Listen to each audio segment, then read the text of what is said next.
मेरा नाम सवेरा फ़ारूक है और मैंने मुल्तान बोर्ड में ह्यूमैनिटीज़ ग्रुप में 3rd पोजीशन हासिल की है। अभी 2 वीक्स हो गए हमारे एरिया में सारा फ्लड आया हुआ और वहाँ पे हमारे घरों की कंडीशन बहुत ही ज़्यादा ख़राब है। घरों के अंदर तक सारा पानी चला गया है। लेकिन हमारे माँ-बाप अल्हम्दुलिल्लाह बहुत सपोर्टिव हैं। उन्होंने हमारी भी हिफ़ाज़त की और आज हमें पानी के अंदर चल के हम लोग यहाँ तक आए थे। हमारे एरिया में इतना ज़्यादा पानी आया हुआ है।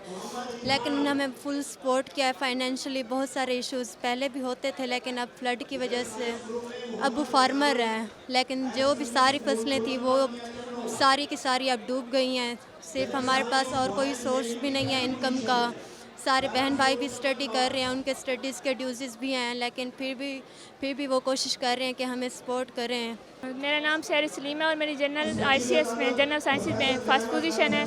और हमारे इलाके में फ्लड आया हुआ है तो वहाँ जानवर मर रहे हैं, फसलें भी सारी बर्बाद हो गई हैं और लोग भी भूखे हैं। उन तक अभी तक कोई इमदाद नहीं पहुँची हुकूमत की तरफ से।